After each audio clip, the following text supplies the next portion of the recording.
Well, it's like -2 degrees, and I'll tell you what, that cold weather really brings out the static in my beard.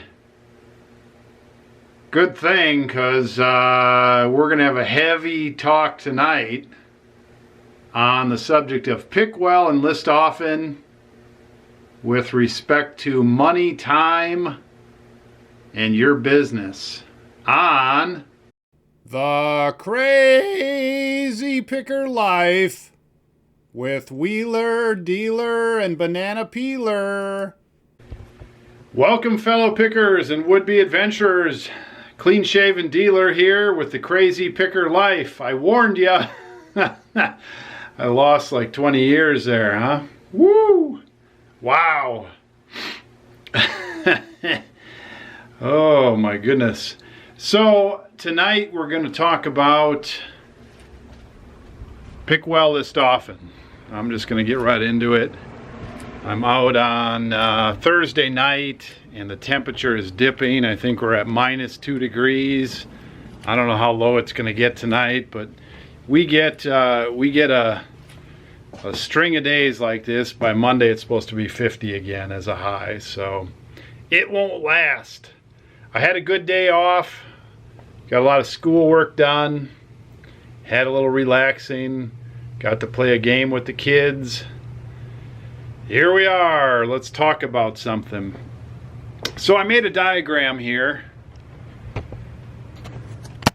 and this is not something that I spent a lot of time thinking about, and I know we've got a glare, but I think it's a talk that we can do, and I think it will be interesting. So let's just talk this through a little bit.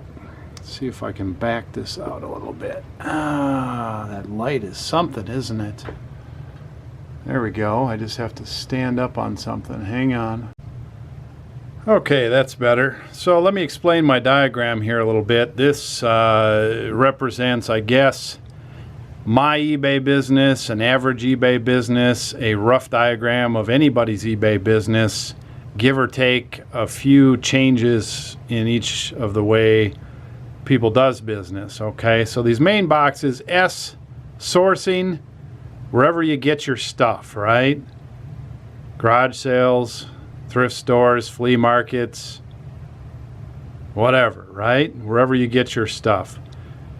Processing, that's the next logical step. Processing. This includes things like listing. It includes things like testing. It would include things like cleaning your products, fixing them if needed, discarding some, bundling them up, whatever, right? That's your processing. It would also probably include things like putting them in an inventory system of some sort. Your last step would be fulfillment, whether you're sending them to Amazon if you do FBA, which I do not, or if you're shipping them yourself, however you do that. So you buy stuff, you list it, you process it, you sell it, you ship it, right? Now there's a few stops in between. When you buy stuff, obviously there's a back stock of inventory, whether it's little, medium, or large. And then at some point you take that and you process it, and you have another inventory. Whether you store that or you send it somewhere, you have an inventory. Small, medium, large. When something sells, you fulfill it, you send it out. Okay? That's the basic business. Let's look how money moves through this. Money moves through this business. You have some money to start with, however much that might be. You might have had that money yourself. It might have been a reinvestment from selling things. You might have had a loan.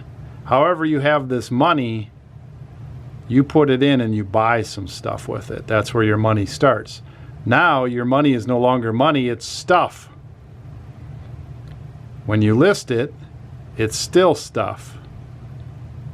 And then when you sell it, it's turned back into money and hopefully profit. Some of that might go out of your business. That might be your payday.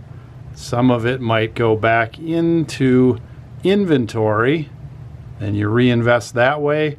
You might also reinvest some of your money back into business expenses, back into new equipment, back into gas for your vehicle, your travel, business expenses. Now, if you had a loan, that's a whole different thing. We might touch on that in a minute. Basically, I don't recommend funding your business with a loan unless you've really calculated that out and made that something that you think you can handle. Now, time in your business. Where do you spend your time in your business? Well, obviously, you need to spend some time sourcing. You can plan out where you're going to go. You can actually go places. You can put your eyeballs in front of items every day, all week, once a week, online. There's a lot of ways to spend time sourcing. And I think it's not only the time you spend sourcing, but it's the value of how well you spend your time when you source. That makes the difference there. So there could be two people sourcing, and one would spend all day out and about, stopping here, stopping there, stopping everywhere, and they might come out with 10 good items. Another person might go out and spend half the day sourcing, and they come out with 20 good items. So sourcing is not just how much time you spend, it's what you do with your time. Processing is the same way. You can list all day long and list 10 items, right? You can also list all day long and list 30 items or 40 items or 50 items. And I understand there's all kinds of different items. There are items that take longer to list. There are items that take less time to list, right? So you can't just say items. It depends. If you're listing 100 of the same thing on Amazon, you can do that in 15 minutes. If you're listing 100 very different, very oddball, hard to take pictures of, hard to look up and research, hard to clean, you have to fix them, you have to test them, those 100 items could take you all week. And then fulfillment, if you pack your own orders, obviously you want to get a system that makes sense for your budget, makes sense for what you're selling, and your goal is to get items to people quickly, well packaged, well presented, safely, well addressed. You want to minimize things like customer regret. You want to minimize things like returns, right? You want people to like what they get. Okay, so we've got money that flows through the system. We've got time that flows through the system. We've got your products that flow through the system from beginning to end. And the goal here, whether you're part-time or full-time, A is to have fun, B is to make money, C is to build a business, D is to please your customer, E, I don't know, what's E? Have fun. So you don't want this to turn into a treadmill. You don't want this to turn into a boring job. You don't want this to turn into a grind. You don't want this to turn into a living hell. You don't want this to turn into something you don't want to do. So that's why I put A as fun. You've got to have some fun. So if you're not having fun, you need to figure out why. Do you not like sitting in front of the computer? Is that it? Do you not like going out and talking to people? Is that it? Do you not like packing? Is that it? Whatever you don't like that's turning this into a living hell, you may need to find a partner or outsource it or do it a different way or find a way to make it more fun, put some rewards in there, something, okay?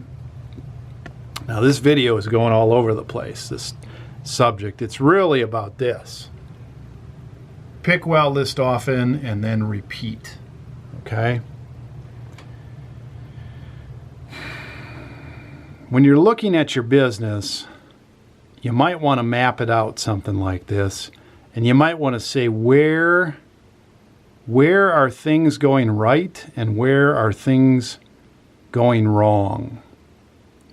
I mean, obviously you can look at the end result and you can say, am I happy with my payday? Am I happy with the money that's coming out? Am I happy with the end result here? That's a long-term thing. That doesn't come overnight in any business, and certainly not in the reselling business. And it can ebb and flow. Now, if you're happy with that, then what you want to do is make this more fun, right? You want to retain the happiness of your payday out, and you want to make this more fun. Travel to more fun locations. Go see some things while you're out sourcing. Visit with some people. Make some YouTube videos. Talk to other pickers. Do something to make it more fun. Get your family and friends involved, maybe. It's on my hand there, a message. I was supposed to buy something today, and I didn't. If you're not happy with your payday, then you need to start looking at how your money is being spent, how your time is being spent, what kind of items you're purchasing, how much listing and processing you're doing, how you're sourcing, where you're sourcing, what you're buying, how you're fulfilling. If you've got, let's just do this, okay? There are two things in this model that are mandatory, and then there's some other things that are very important. Okay, let's talk about that. Mandatory is you have to source or buy well. You have to pick well. You have to find some things in the field, or if you buy online, that's fine. You have to find some things that are resellable. They have to have enough margin in them. If you buy dollar things, you probably should be selling those for $5 or more. You need to be tripling your money on $1. If you're buying $5 things, probably the same. If you're buying $10 things, maybe you can back off the tripling a little bit. The more you spend, maybe you don't need to triple your money. We like to triple our money on everything. We don't always do that. It is easier to make more multiples of your money on smaller things. There's my pizza. Had a small dinner tonight. Have to have a pizza. If I slow down here and find a break point, I'm going to go cut my pizza. Okay, so when you're sourcing, you need to find good things. If you're not finding good things, you need to go more places. You need to go different places. You need to review the 100 or so ways to find things. And there are 100. That's not in the scope of this video, although if people say, what's your 100 dealer? Then you guys might press me to list them out. There are literally 100 ways, 100 places, 100 ways to get inventory. Some of them are not so great. Some of them won't fit the way you want to do business. Some of them won't be as readily available in your area. Some will. But until you are picking well, until you are finding enough items for your budget, your dollar budget, and your time budget, you need to work hard on sourcing. Now, there's more to sourcing than just finding good items. I should say there's more to sourcing than just driving around to different places. There's research involved in sourcing. What sells? Okay. What sells, dealer? Well, everything sells. What's your interest? So brainstorm and list out 10 broad areas that you're interested in. For example, let's say you're interested in automotive and clothing. I'm interested in automotive a little bit. I buy automotive stuff. I don't buy very much clothing. But let's say you're interested in automotive and clothing. Okay, the first step is you don't know anything about what sells in automotive. You don't know anything that sells in clothing. You have some hunches, and you've been out to a few places, and you see what's selling. How do we figure out what is good to buy? Okay, so how do you figure out what's good to buy? Well, there's a number of ways you can go about this. One is just start buying stuff. Use your gut. If you're interested in clothing, you probably have some idea in what good clothing is and what good clothing isn't. And if you don't, well, you need to start going out and looking at all types of clothing that's available. That's one thing. The next thing you need to do is start writing down some brands of clothing or taking pictures with your phone of brands of clothing and prices that it's being sold for. Then go back to your computer and start putting that into the search engine on eBay and see how many items are listed for sale under that brand. And it may take a little while to understand how the search engine works from general to specific, and that's just going to take practice. I'm not going to do a tutorial on that. You also want to look not only what is listed. Let's say you put a brand of clothing, you put Guess jeans, and it comes up with 10,000 listings. Well, I like to do high to low, and I like to see what's the top jean being sold for, somebody's trying to sell it for, and what's kind of the range. So right there, that tells me if there's $100 jeans being sold in Guess jeans or listed, I'm interested. But if I list Guess jeans and the top one is selling for $9.99, that right there tells me there might be a problem. Now go and click sold items, and if there was 10,000 listed, how many are sold? If only 10 are sold, that's not very good. If 10,000 are sold, 10,000 listed, 10,000 sold, that's pretty good. You need to learn how that works. And then again, go high to low and start looking at the different styles and start looking at what the different Guess jeans are out there and become familiar with them. The next time you go out and you look through jeans and you start seeing Guess jeans, you can start to zero in on some that you might make money on. You can do this on any item, any clothing. I do not do clothing. I do not buy and sell Guess jeans. Just an example. Okay. So, when you are outsourcing, how do you learn what to buy and sell? You need to start buying. But you also need to start researching. So in the beginning, it is harder. In the beginning, you will make more mistakes. The more mistakes you make, the more it will cost you in dollars. But I guarantee you, once you start putting your dollars into it, it may snap you into paying attention when you're doing your research, so that when you do not make dollars off of what you purchased, you will start to make better decisions. Wheeler and Dealer have always went out and bought more than we should have, and we made more mistakes than we should have, but it did not take long before we started to understand certain markets. And that was how we did it. We just started working through it.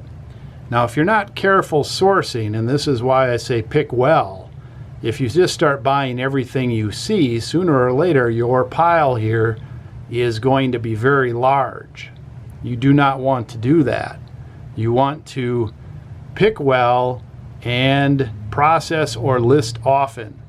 So you do need to start listing your stuff. And if your problem is you have too much stuff here, you need to examine two things. Why are you buying so much? And if it's all good stuff that you're buying, why aren't you processing or listing? Your problem is right there if you've got too much stuff here. Now, I'm a firm believer in having plenty of backstock. My business model says I don't get out all the time. Currently, I don't get out all the time, so I may go weeks until I get back out. I've got to have enough backstock. We also do enough research, so most of our backstock is pretty good stuff. For example, that tote of Hasselblad camera stuff has been in our backstock for months, and I knew it was somewhere back there, and I did not totally forget about it, but I'm glad I finally brought it out because it is good stuff. Okay, list often. Listing is extremely important for a number of reasons. One, if you don't list your stuff, nobody sees it. It is of very little value sitting here. In fact, it's called something, and basically, I don't have the term. It's not sunk cost, but it's just dead cost. That money is not earning you anything right there.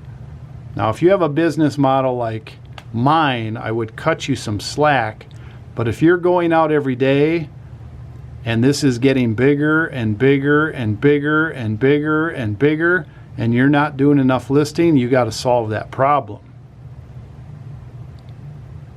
Listing, I think, works best when you set goals, when you hold yourself accountable, when you write out numbers, how many I listed today, how many I listed yesterday.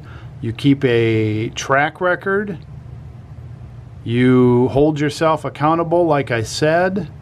Maybe you need an accountability partner like your spouse or your business partner or somebody that will hold you accountable and give you some crap if you don't hit your numbers. If you don't solve the sourcing of good stuff problem, that's one thing, but you can get all the good stuff you want, and if it doesn't ever get listed, that'll be a whole new problem. Now, once you list stuff, obviously it goes into some sort of a waiting period, depending on how your base. I always think people should do basic listings. People can spend too much time listing each item. So if your listing is cumbersome, you need to figure out how to make that less cumbersome. Now, on the other side of that, some people's listings don't show enough information, not good enough pictures, not good enough description, not quality enough keywords in the title where they're not going to get enough traction with that listing. That's a whole different problem. So if you're not selling enough and you think you're not getting enough for your items and you do the research and other people are getting more for their items, you may need to check the quality of your keywords in your listing title and the body of your listing. There are videos out there, there are courses out there, there are all kinds of information out there on how to improve your listings. I would not get too caught up in that, other than if you don't feel like you're selling stuff for good enough prices, you don't really understand how the dynamic of buy it nows, auctions, make offers, keywords in the title. If you don't understand all that, you are going to have to dig in and study some of that. One way to benefit from other people's listings is look for top sellers and look at their listings a little bit. You'll find all different types of listings there. Find one you're comfortable with and copy their style. Make that your style. That doesn't mean copy their listings. The style is what we're talking about. But with listing and processing, you need to come up with something that's reasonably quick. You want to get stuff from here processed to here. And then there's all kinds of things on the back end that you need to tweak. Is your pricing good? Are you moving enough stuff out? Is your inventory growing and growing and growing and you don't like that? Some people like that. I don't.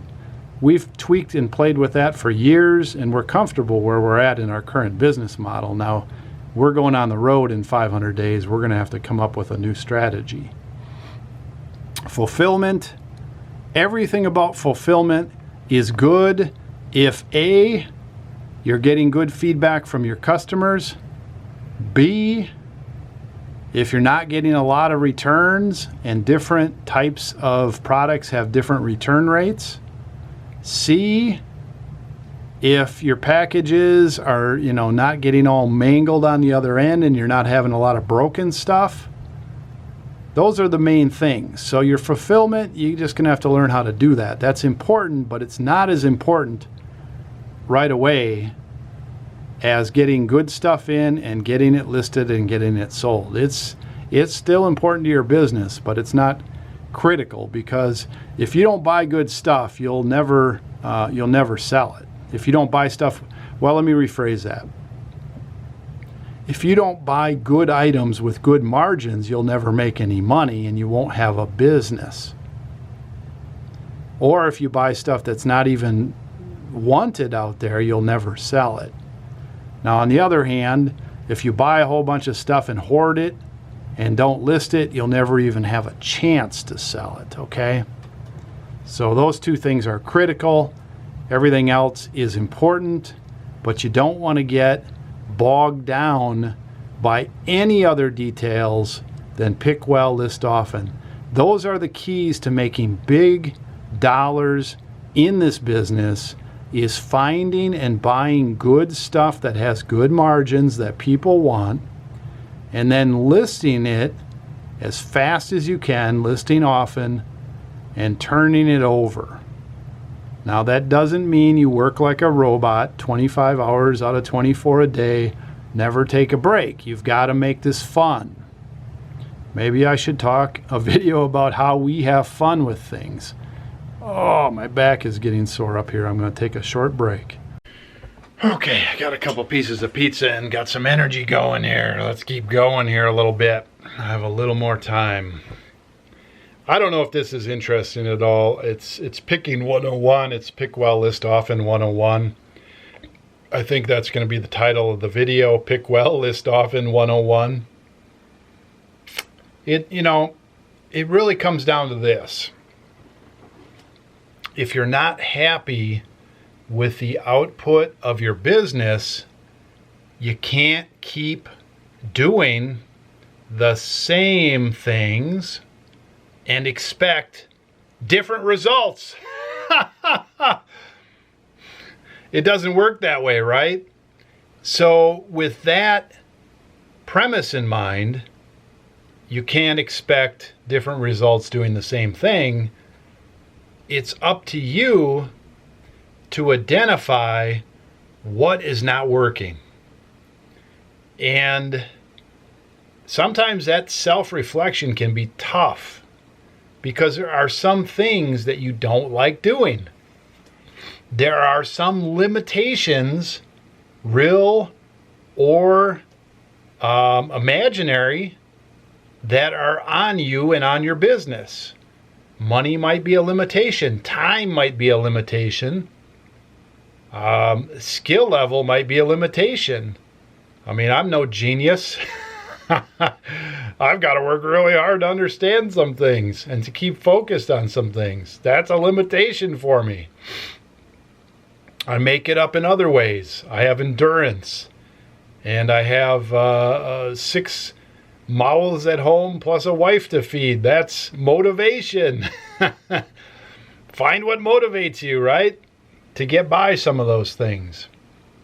So you're going to have to examine your business. It's very, very hard for me to hit all the possibilities, right?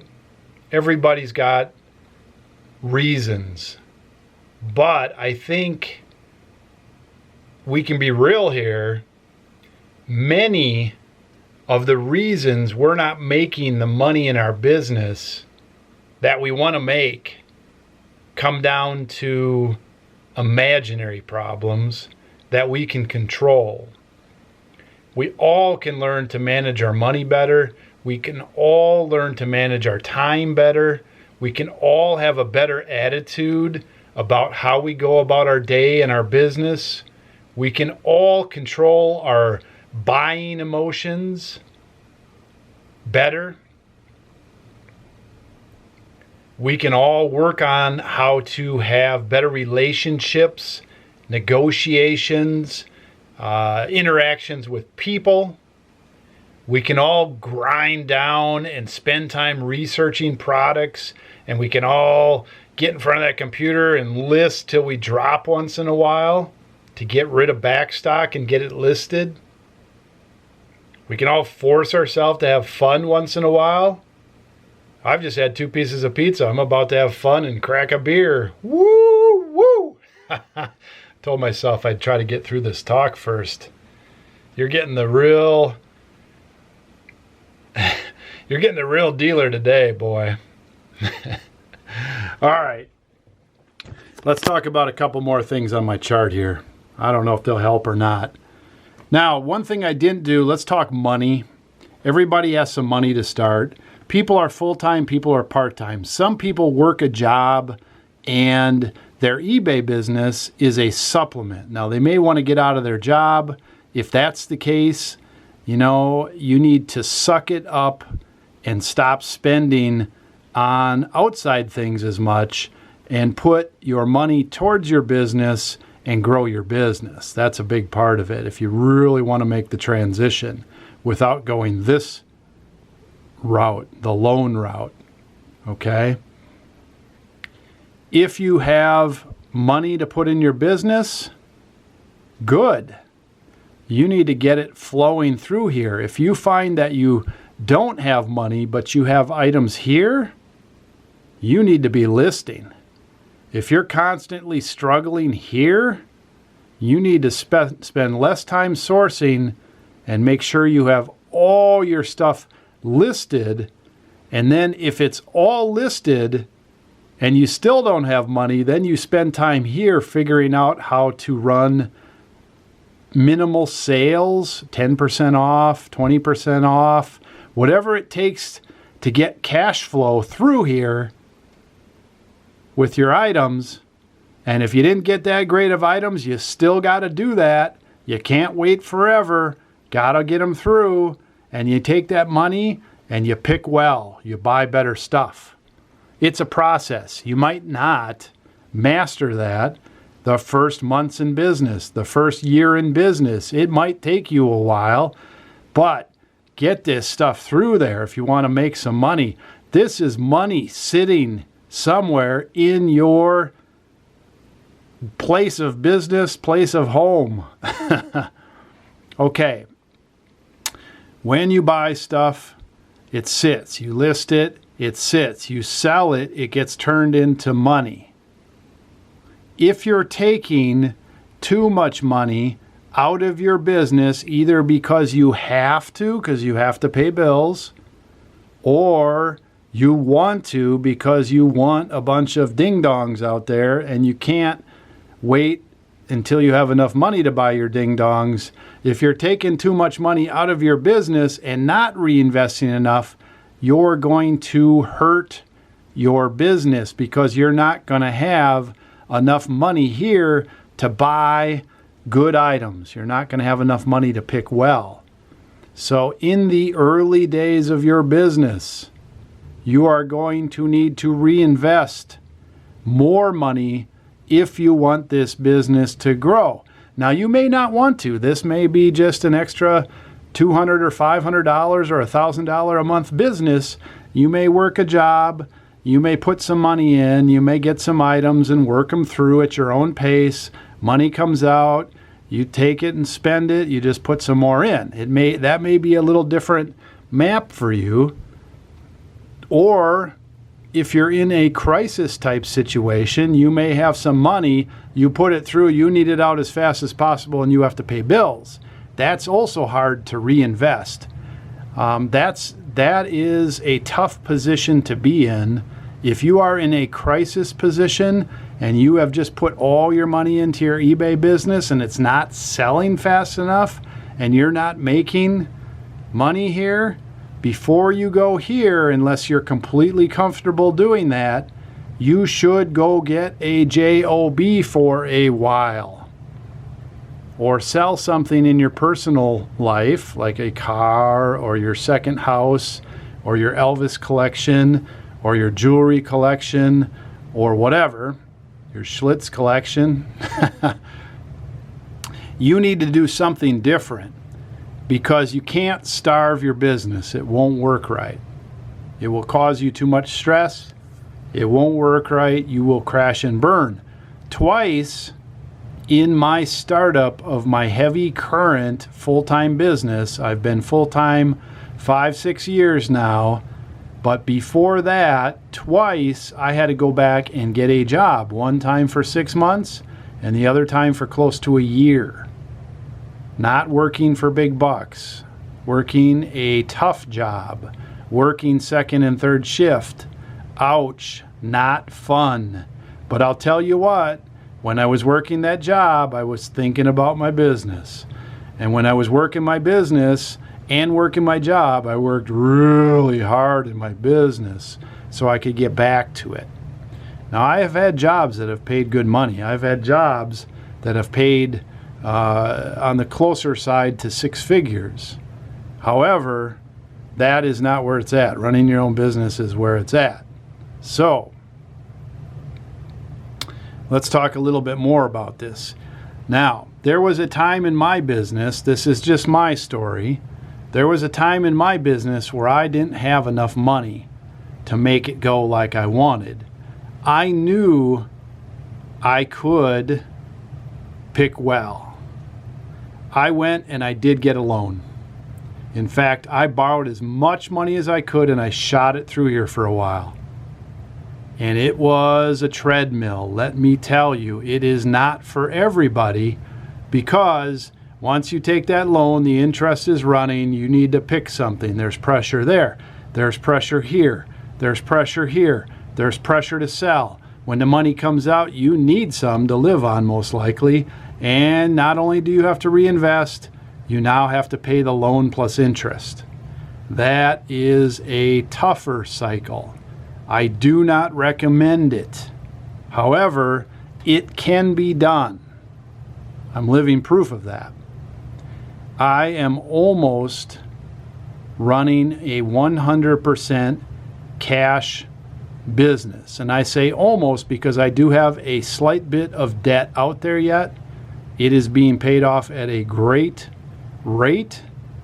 There will come a time very soon where I will be 100% debt free, and I haven't borrowed money in the form of a loan to put into the business for almost 1 year. So money has been going out to pay it all off, and no money has been reborrowed. That feels great.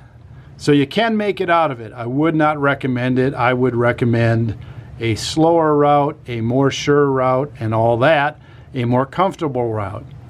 I did not have that option. I probably have made some videos about my story, but basically I was dropped out of something and I had a lot of debt, and my choice was to go back to a job that would barely pay my bills, and it would have been such a long road. I'd been 90, so I decided to take a chance with the loan. And even so, I had to go back and work a couple of times. I look like I'm about 80 now. I used to look like I was 19 before I started that. Okay. Oh boy. I look a lot different. I hardly recognize myself. Look what I did with my hair. Woo! I know. I look a lot different. Got a lot of different looks with a big goofy face like this. Okay, I better get this thing back on. I don't look as weird as these guys. We are Devo. Okay, sorry. I just picked that up somewhere, and occasionally I'll just hang something for little or no reason. Of course, there was a nice little hanger already there. Just stuck it up there. Okay, they're not my idols. They are crazy, and they are from the 80s when I was a kid, when I was a teenager. Okay, let's wrap this up. You need to draw your own chart. You need to examine those things that I talked about. Are you having fun? Are you making the money you want to make? What is holding you back? Where are the pinch points? What is causing you the most stress and pain? What's not working? And you need to fix it. But I'm telling you, learn to pick well. It is a process. You will learn some things from doing it. In fact, you'll learn the most from just doing it, picking, buying, listing, researching. You got to start doing it. Do it with small, inexpensive items first. Do not lose your shirt. Secondly, there are plenty of good tutorials, videos, etc. out there. I used to watch American Pickers, and it gave me as much information as inspiration. In fact, that's how I got started in outside of the office picking, was watching American Pickers. I'm like, if those yahoos can do it, so can I. Before that, we were doing mostly buying things through systems and online. Systems meaning placing ads and having people contact with us with stuff, etc. A lot of sight unseen stuff. 5-6 years ago, we started picking for real outside. There's a lot of ways to pick. Let's see. Master this. Master picking well. And that doesn't mean getting locked in on one line of goods. Even if you can find a lot, keep expanding your knowledge base. Don't get locked in. Always push yourself to push out of the box. Always buy new things. Always look up new things. Always think about new things. All buy and sell opportunities. Don't lock yourself in. Once you master this, you also need to master listing well. Whether you do it, a spouse does it, a friend does it, your kids do it, you hire somebody to do it, you do it. You need to pick well, and then you need to list the stuff. Pick well, list often, repeat. When you do that enough, the rest of it will become so much easier if you pay attention to what's going on. Steer your boat, have your hand on the rudder, look out over the horizon, pay attention to what's going on, ask questions, talk to people. You will get your payday, and it will become one that you will enjoy and like. It may take you months or years. Don't give up. What is your option? You could give up. Don't give up. Okay. I'm having to lean weirdly back. Oh. I think I got that on wrong. Okay, that looks really good. Okay, so I need to wrap this up. I don't know, like I said, if that's interesting or if just hearing that from my perspective helps at all, makes any sense. Leave some comments below. I like to just rant. This is a little bit different talk for me. I actually had a diagram and had a few thoughts going in. I don't know. I can talk about anything. Some of you do offer up topics from time to time, some of them privately and some of them just on the channel. I do read all the comments. If you have a topic that's not clear to you, If you have a large topic that you want me to talk about, I will consider all of them. I can't promise anything, but I will consider them. I have a few other ones in the hopper.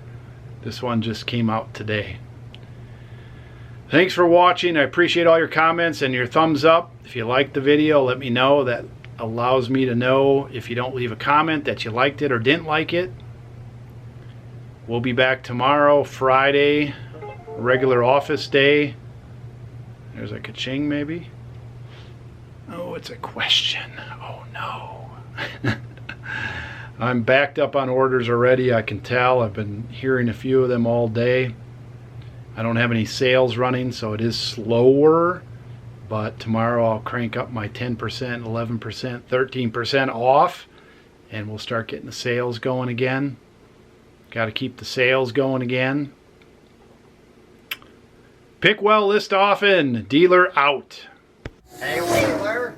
Dealer production.